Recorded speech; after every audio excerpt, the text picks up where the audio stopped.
Good morning. Hey, Julica. Hey, Amy, Barrington, Seth. Oh my goodness, it is so good to be with you all this morning. Good morning. Good morning. Good morning. How are y'all doing this morning? Doing good. Probably a little too excited. You're a little too excited? I am perhaps a little too excited. I've been like vibrating with energy all morning. And if you could see me, you could see that I'm like shaking.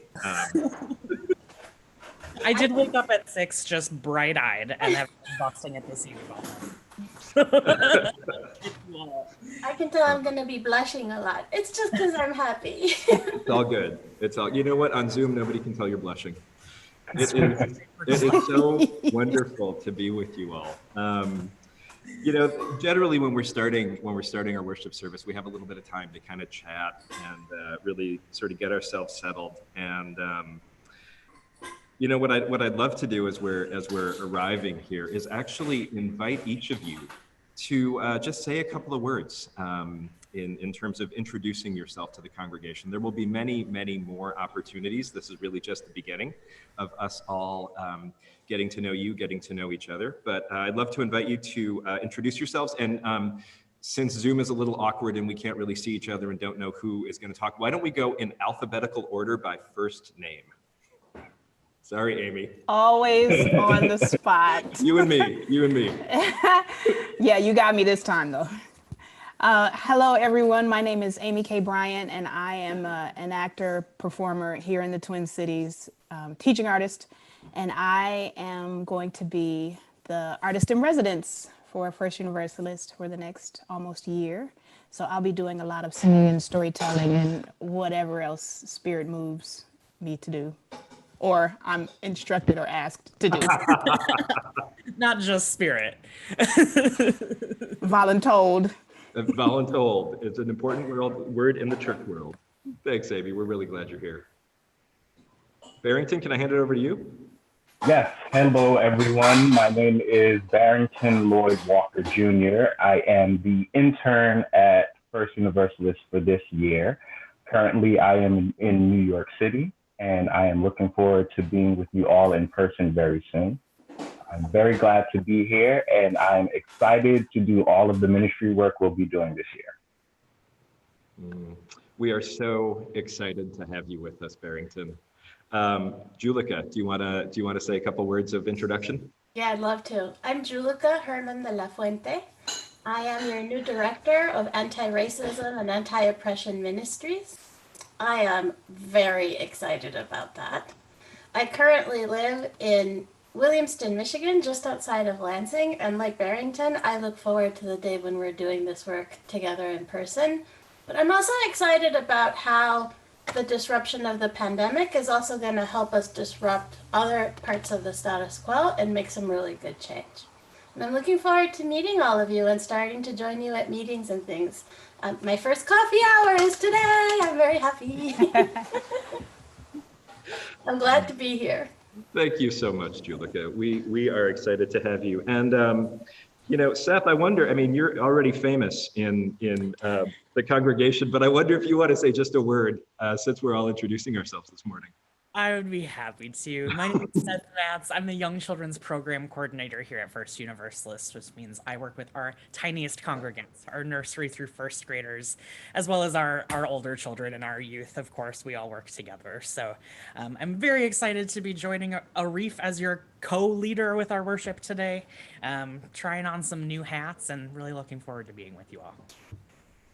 Thank you so much, Seth. So I have a confession to make.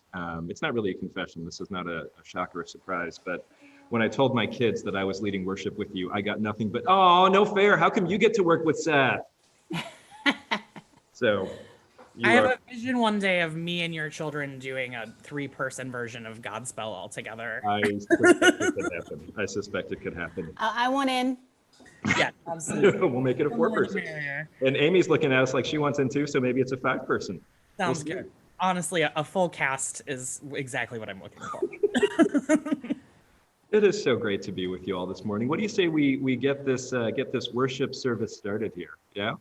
All right. So I'm going to switch over and make sure that I have my my words of welcome as I am welcoming all of you in. Good morning. I am Arif Mamdani. I am the Director of Membership and Adult Ministries here at First Universalist.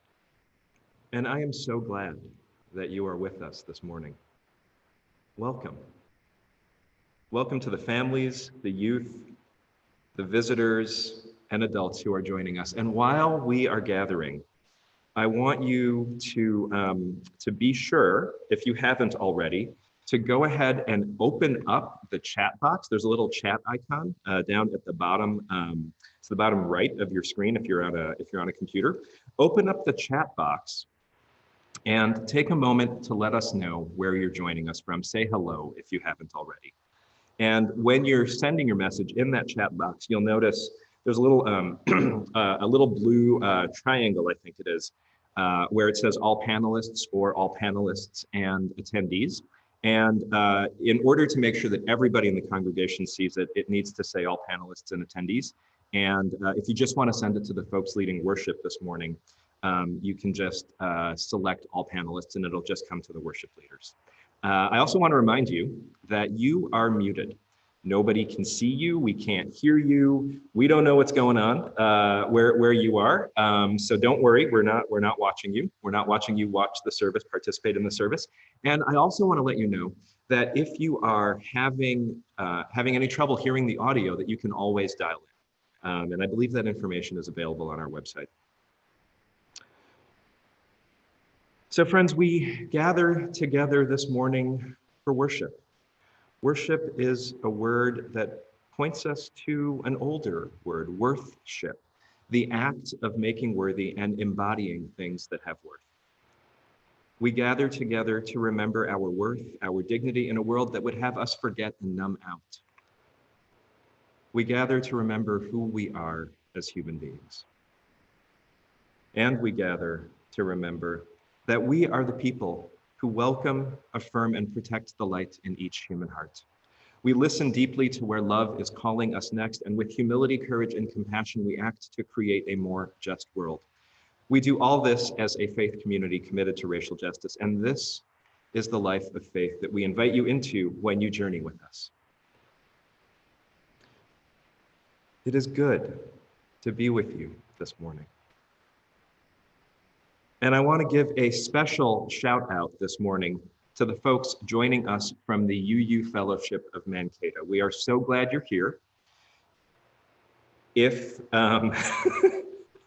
we were able to be together physically, I would invite us into a loud, raucous welcome right now. And I'm going to do that anyway, all right? So wherever it is that you are, go ahead and welcome the folks from the UU Fellowship of Mankato as loudly as you possibly can so that wherever it is that you are, wherever it is that they are, they can hear you. Oh, I can hear it. I can hear it.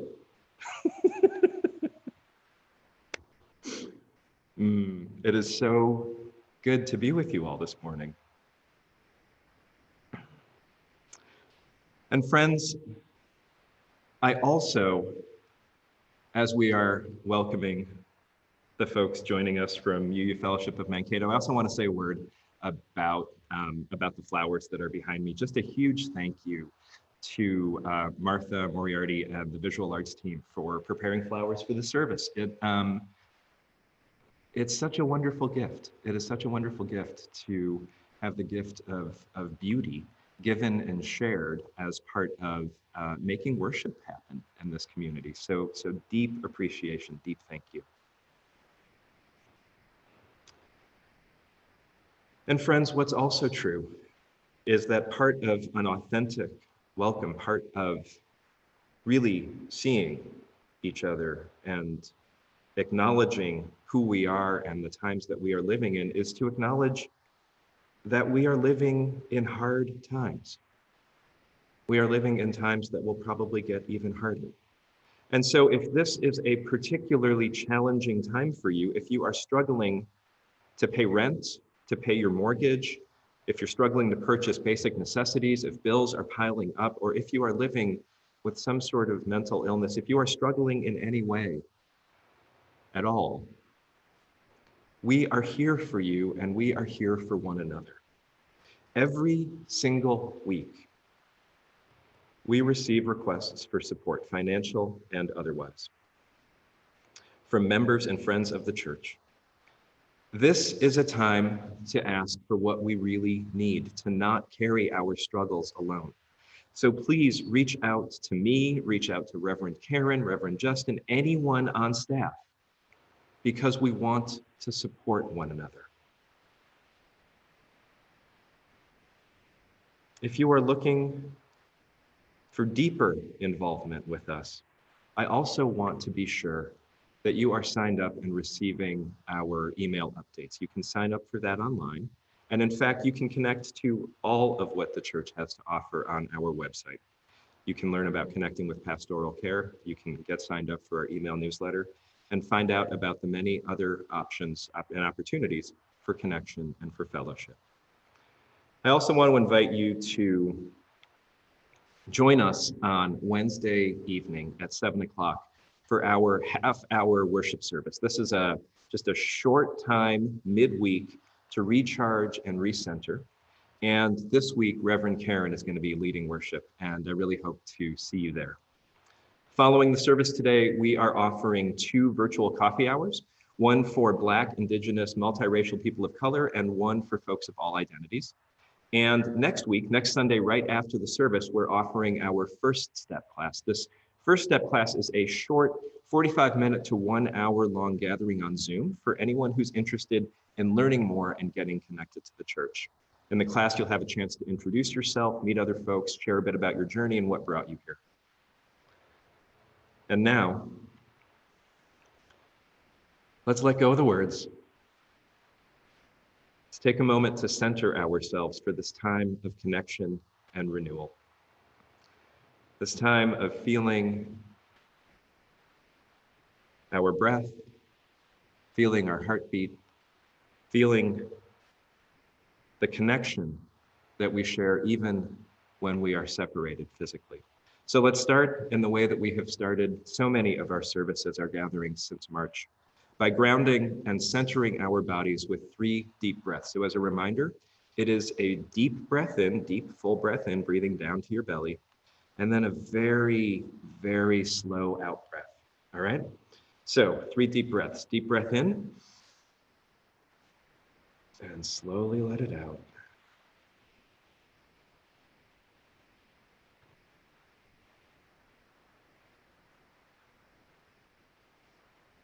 Deep breath in,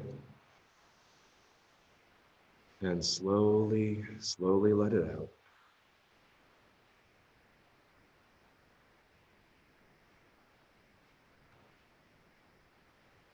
And one last deep breath in together.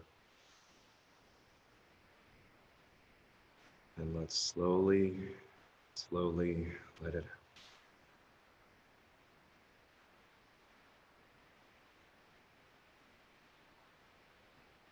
And now, I invite you to light your chalice, light a candle if you have one, and join Knut and Luna as they lead us in saying our chalice lighting words.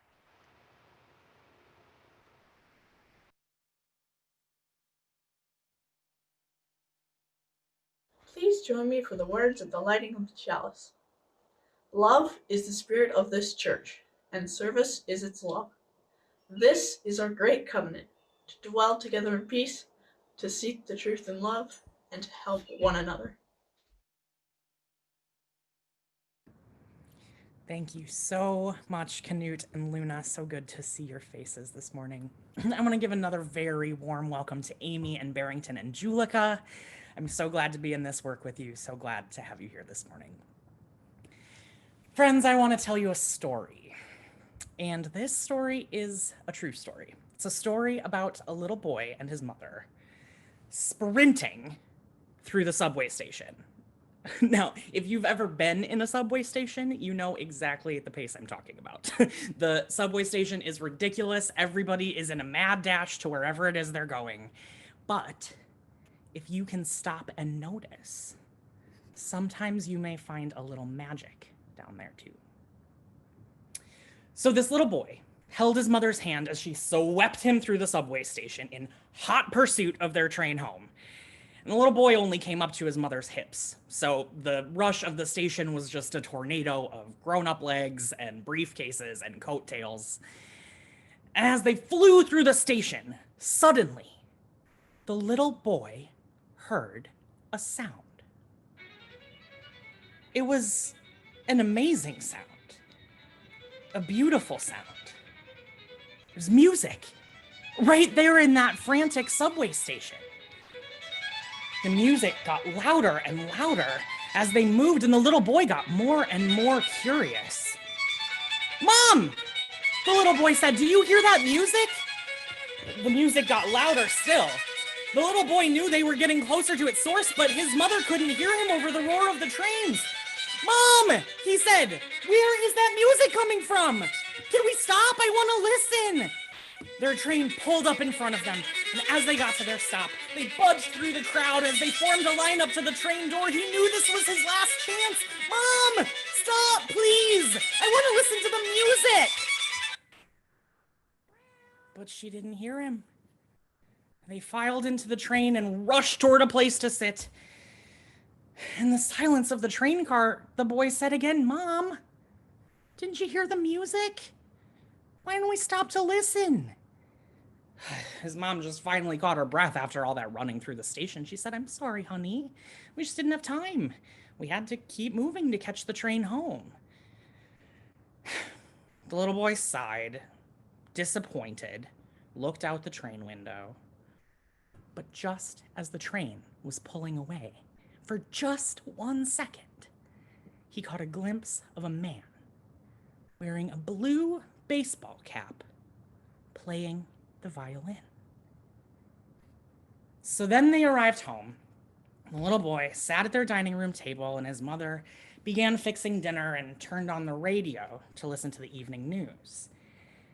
And the little boy heard something very interesting. Afternoon, internationally renowned concert violinist Joshua Bell went underground and undercover.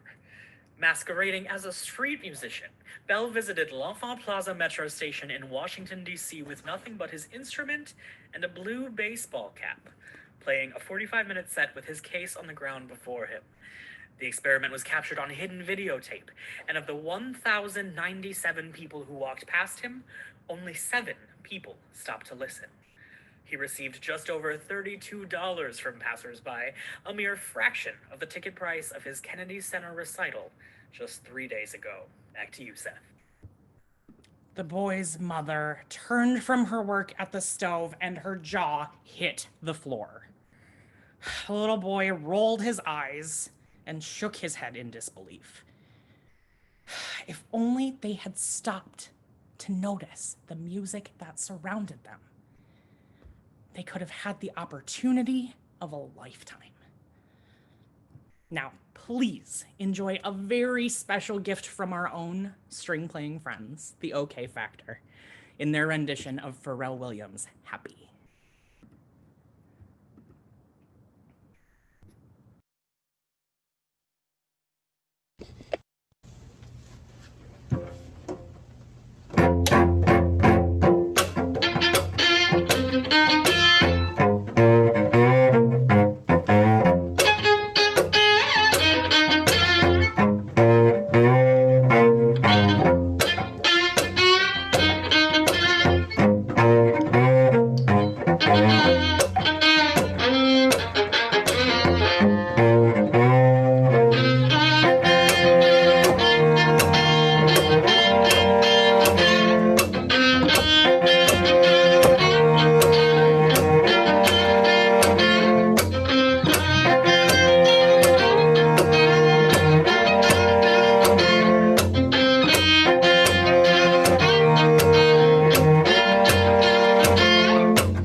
big thanks to Olivia and Carla of the OK Factor for that awesome offering. We're so grateful to you and for your work.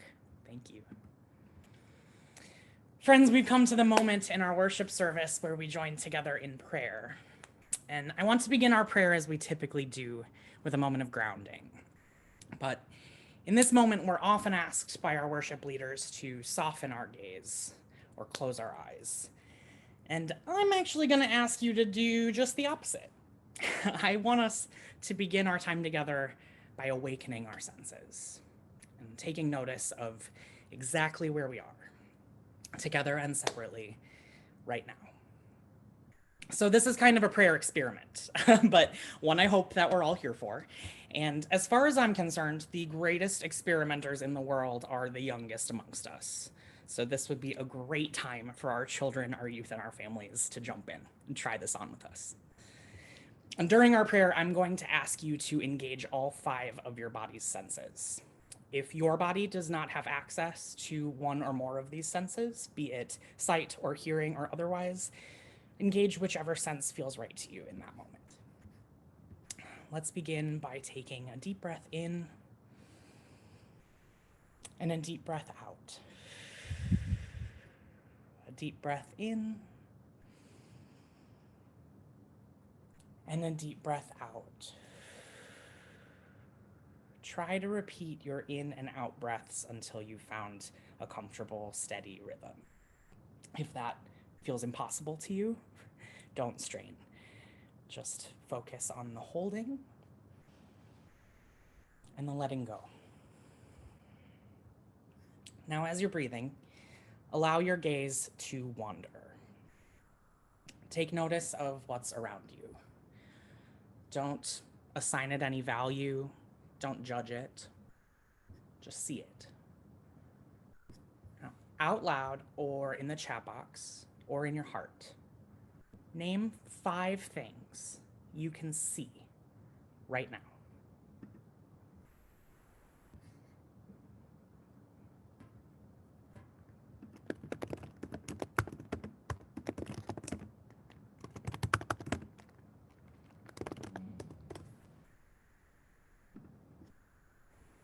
Beautiful. Now, if you're able, begin moving around where you are. Maybe you're in your living room or your bedroom. Maybe you're outside or in your car. Maybe all of those are the same place for you. Wherever you are, however you can, begin to touch what's around you. Don't decide it doesn't belong there. Don't decide what to do with it next. Just touch it. Out loud, or in the chat box, or in your heart, name 4 things you can touch right now.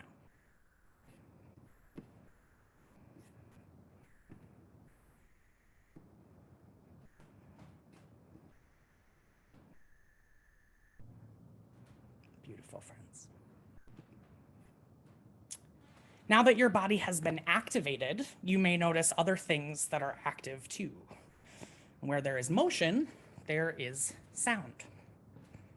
Maybe you hear the whirl and rumble of your washing machine running. Maybe you hear the clomps of your kids running. Maybe you hear traffic in the street beside you. Pay them only the attention they require. Only enough that you can continue to move safely. Out loud, or in the chat box, or in your heart, name 3 things you can hear right now.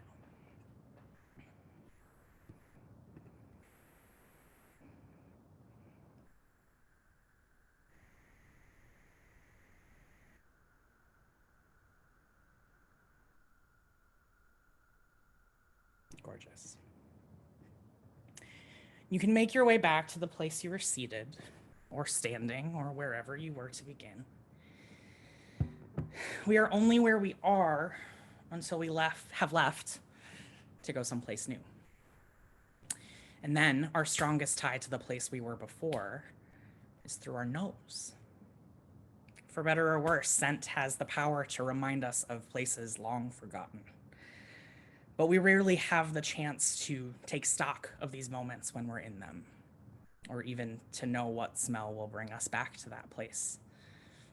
Maybe right now you smell the dusty burn of your morning toast lingering in the kitchen. Maybe you smell the familiar pheromones of your partner or your lover. Maybe you smell fresh cut grass or asphalt in the heat of the summer. Out loud, in the chat box, or in your heart, name 2 things you can smell right now.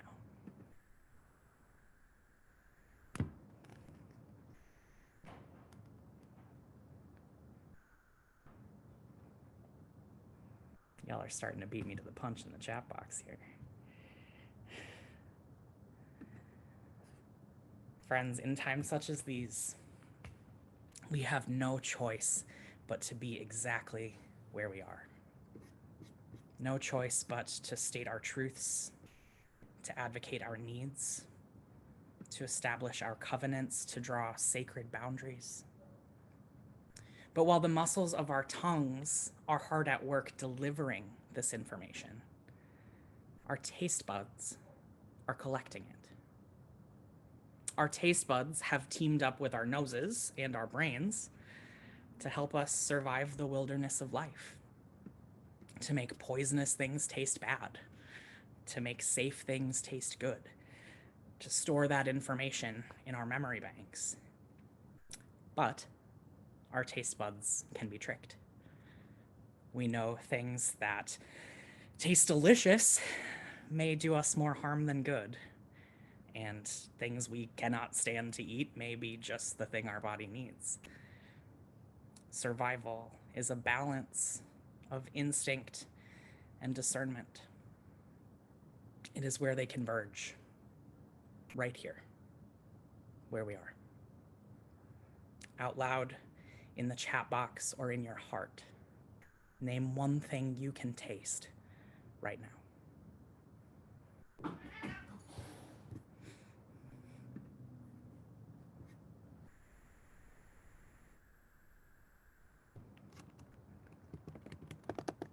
I can only wonder how many of you are answering coffee.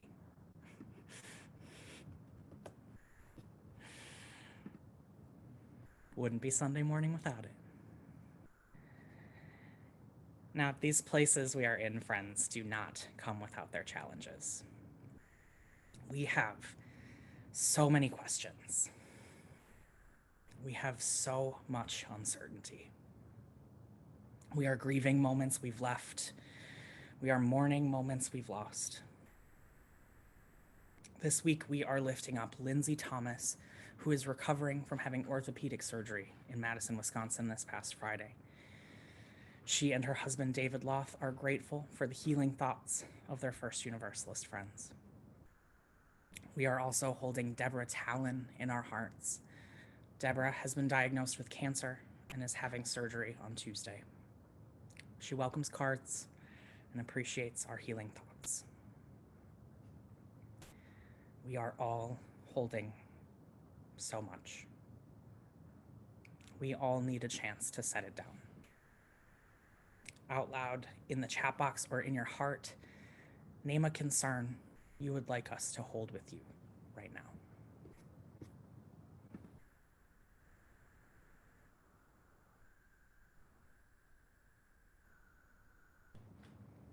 Prayers to our beloved Deborah.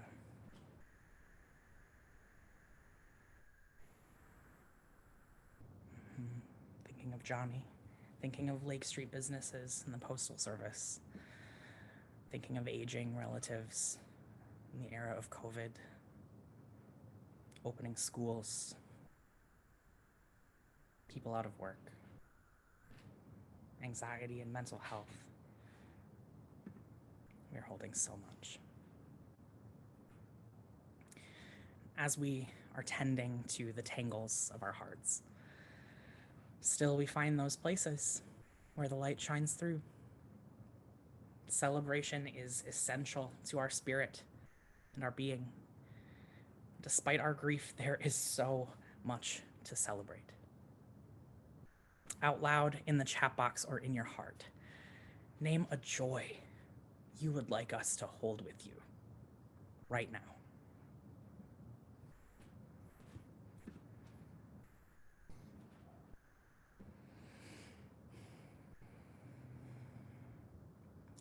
Family and children and grandchildren, summer, absolutely.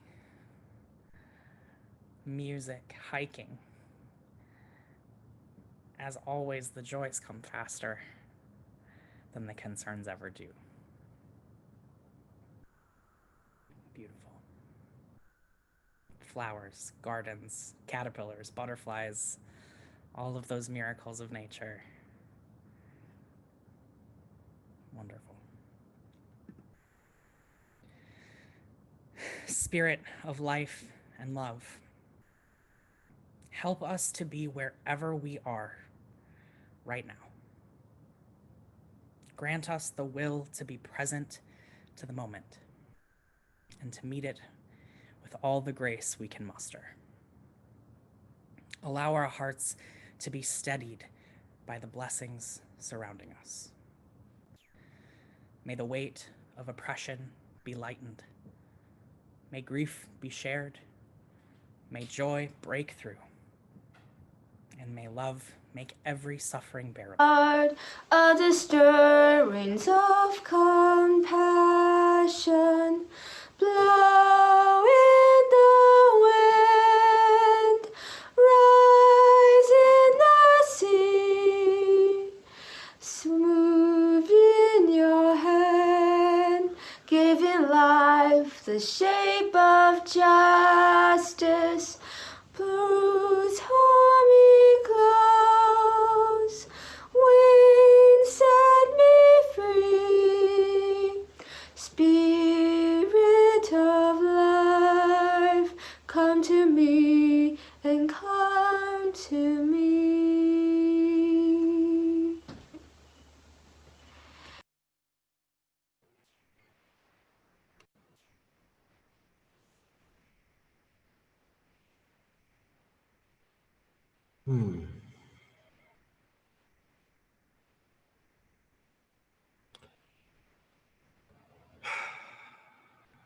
So much gratitude. So much gratitude for you, Seth, for Ani, for all of you that are here this morning.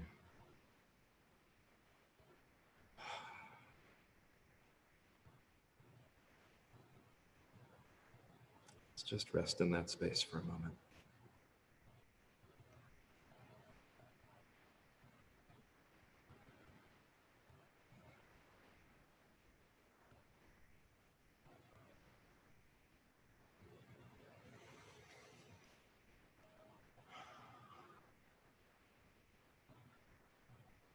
As often happens for me when I'm with you all, when we're together, it just opens my heart up. And what's funny is that it still surprises me. What's beautiful is that it still surprises me. What I'm grateful for is that it still surprises me. Every time I'm caught unaware by the power of coming together and being honest about where we are and what's moving in our lives.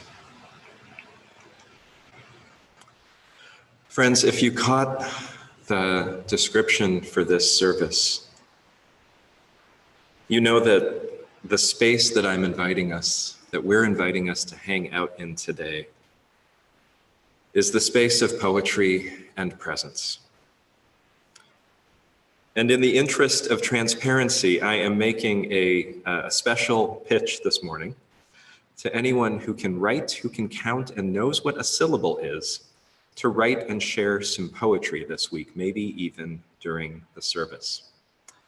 So if you are one of the young ones in the congregation, or if you have a young one near you, you might want to pay special attention. You might want to invite that young one to pay special attention this morning, because this invitation in some ways is particularly for you. I was thinking about you all as this message was making its way out of me and onto the page. So I want to invite you to grab some paper, grab something to write with, maybe grab your cell phone, or have your grown-up grab their cell phone, in case we want to do a little social media sharing of the poetry that we write. We'll be inviting you to do that. And here are the poetic forms I want to invite you to play with this morning and in the days to come. Haiku, American sentences, and decas. Now, if we were all in the same space, right now is when I would ask, who can tell me what a haiku is? And if I did that, it's quite likely that someone, maybe even you, would say, Arif, it's a poetic form that originated in Japan, characterized by a cutting word, a seasonal reference, and it takes the form of 3 lines with a 5-7-5 syllable pattern. Which would tell us that you really know what a haiku is, and that you maybe have Wikipedia downloaded into your brain. And if I said, can you tell me what American sentences are?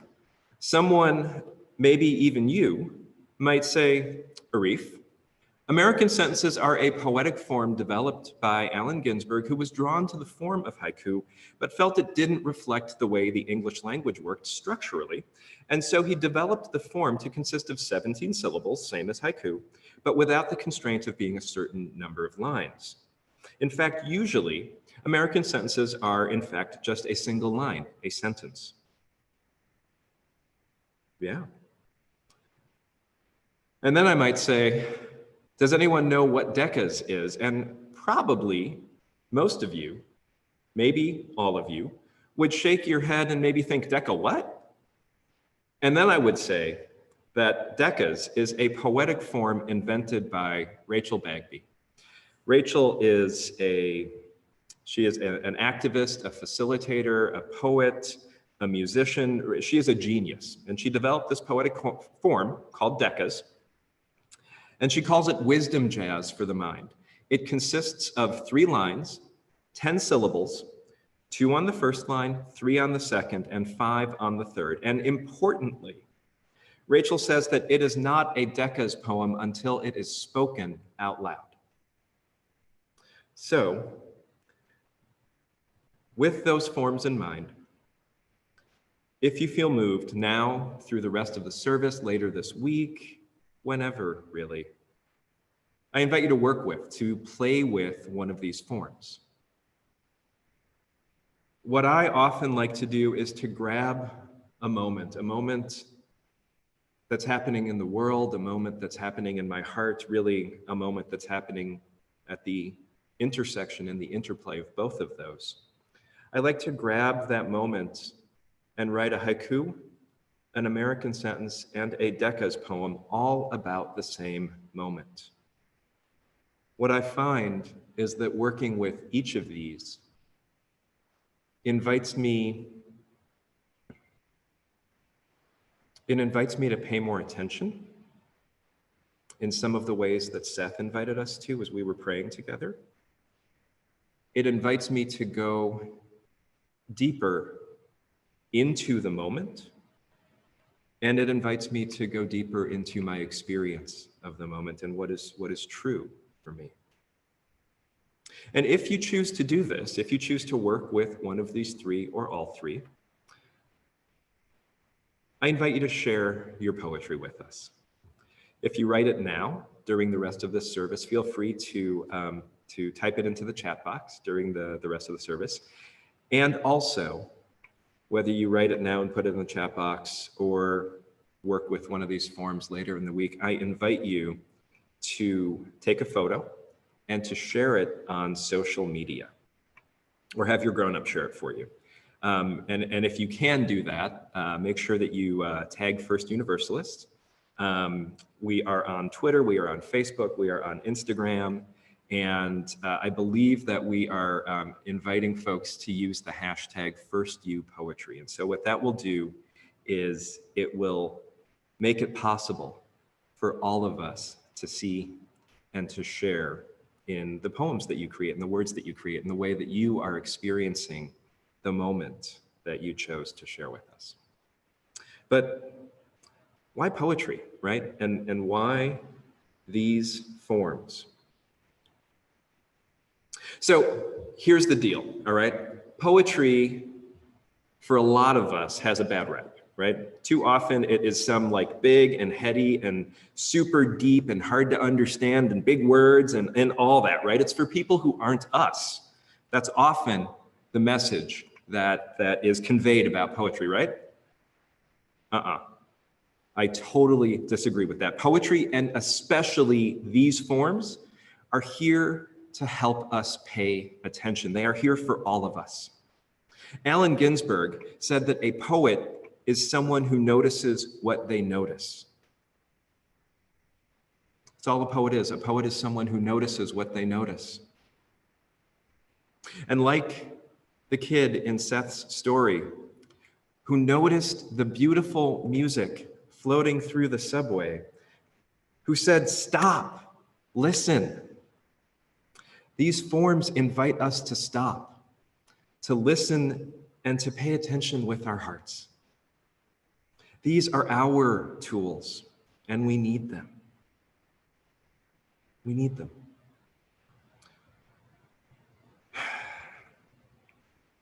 Our theme right now is Here We Are. Here we are. But where is that? Where is that? When I hear the phrase, "Here we are," my heart wonders where, or why, or how do we get here? Or 145 days and counting since the pandemic started for us, since we started wearing masks all over the place and working to stay 6 feet apart, some of us might wonder, are we there yet? Are we there yet? But here and there are funny words, aren't they? Here we are might mean that we're already there, right? It's what we say when we arrive somewhere. Here we are. But it also might invite us to look for where we're going, for what's in our future. Be that a COVID-19 vaccine, a return to being in each other's company, or a world without police or prisons, a world where many, many, many more of us are living and breathing and being beloved community in ourselves and with each other. Here we are. Are we there yet? Friends, when I hear the words, "Here we are," what I hear is a call to presence, a call to purpose, a call to perceiving what is and asking, where are we? What do we do here, now? What I hear, what I perceive, what I experience, what I feel is a call to poetry. Now, I need to tell you that I am a terrible poet, like really the worst.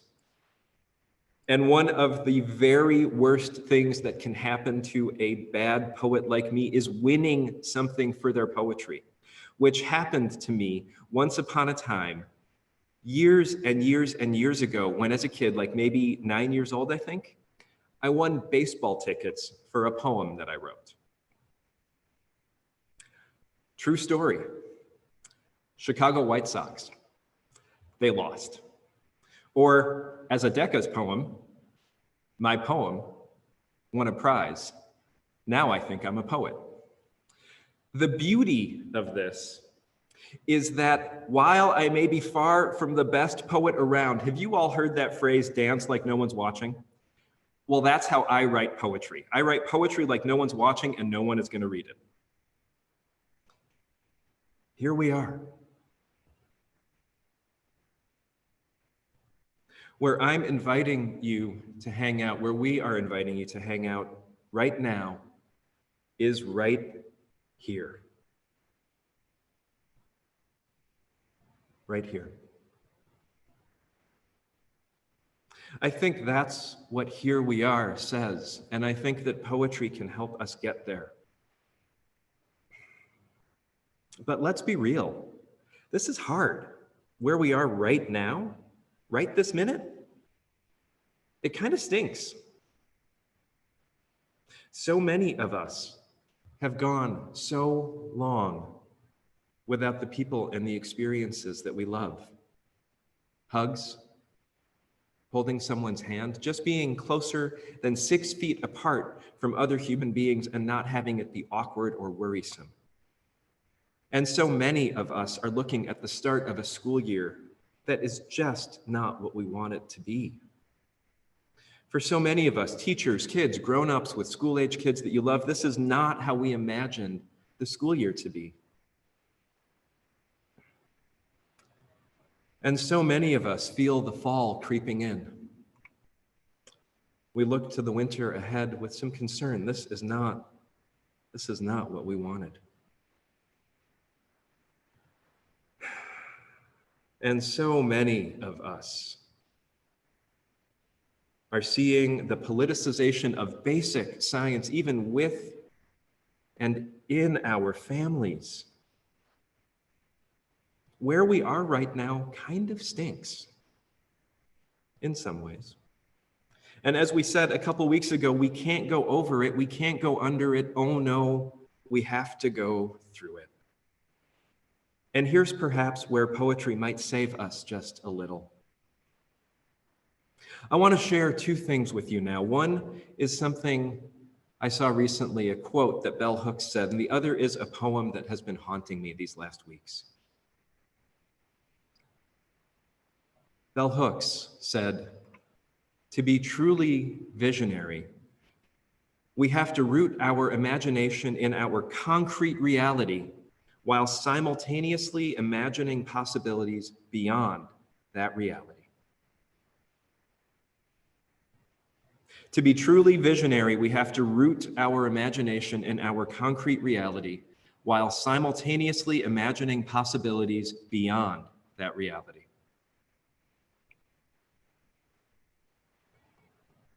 And the poem, "Feather at Midday," is what it's called. If I had not stopped to watch a feather flying by, I would not have seen its landing, a tiny, pure white feather. Gently, I blew a soft breath to send it back to the spring. If I had not looked up to watch the feather gliding over the roof, I would not have seen the crescent moon hanging at midday.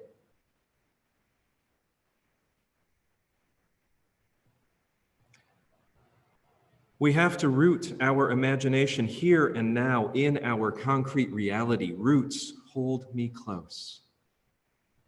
We need to do that while we write and share and imagine together possibilities beyond that reality. Wings, set me free. And so that brings us back to where we started. Haiku, American sentences, and decas. What I love about these poetic forms is that they enforce a set of constraints. They limit what we can do. They create lines that we have to stay in. 17 syllables, that's all you got, or less, 10 syllables. 6 feet apart. 25 or 15 or 10 people or fewer. We are all getting and will be getting a lot more practice working within a set of constraints. And friends, we need to be right where we are, rooted in this concrete reality so that together we can imagine and create the future that exists in our hearts. I am grateful to be in this space with you, and I am excited to see the future that we write together. May it be so, and amen. Thank you, Arif. Friends, today's offering recipient is First Universalist Sanctuary and Resistance Fund, a low barrier emergency nimble fund supporting families impacted by the hardships of the immigration system. The fund distributes stipends to families and connects people to organizations, resources, and support. And as donations enter the fund, stipends are distributed until the fund is emptied, and then fundraising begins all over again. Since June of 2018, 35 people and families either in detention or being deported have received stipends from this fund, totaling $26,250. In the last month, the team has depleted the fund, supporting a woman released from prolonged detention and beginning her life in the community. These funds were used to pay expenses while she waited to receive a work permit. The team has also supported 3 families who have fallen sick with COVID, do not have health insurance, cannot work, and are trying to pay rent and care for children. This past week, the team has also agreed to support a request from the group Conversations with Friends, a pen pal group for folks held in immigration detention. Now, many people are being deported at a higher rate and much more quickly. And the group has requested money to put toward supply backpacks. So when folks who are deported arrive back in their home countries, they have clothes and basic necessities along with them. Now, in addition to their sanctuary efforts, the Sanctuary and Resistance team also builds connections with community partners working on the legislative level to affect change in our unjust immigration system. There is an especially great need to support our immigrant families right now in this incredible struggle for survival. Please donate as generously as you're able to this important work. You can donate via Square Cash using the hashtag FirstUniv. You can text to give FirstUniv at 73256. You can also mail a good old-fashioned check to 3400 DuPont Avenue South, right there where the church stands. And as you share your offerings this morning, please enjoy the musical stylings of First Universalist pianist Franco Holder.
Such gratitude for the generosity, for the support of the Sanctuary and Resistance Fund.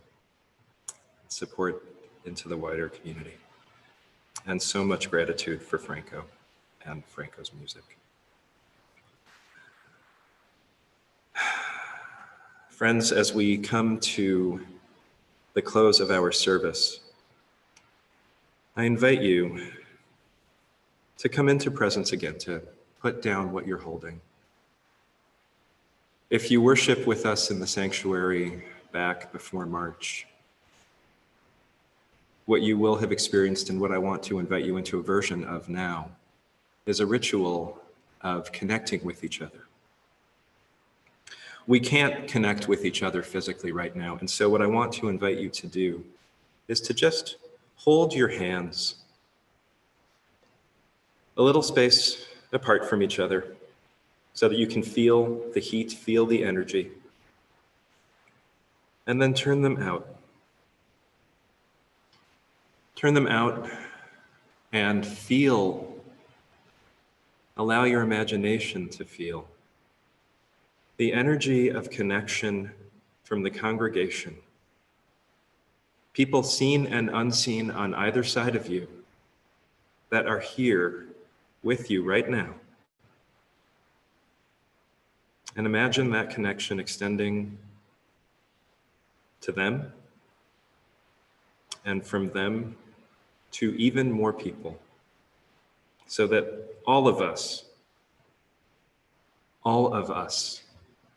who are worshiping together this morning know ourselves to be connected, to be held, and to be loved by a love, by an energy so much larger than we are. So much larger than we are. So that we may know that we are blessed, and so that we may be a blessing in the world. Let us sing together, Go Now in Peace.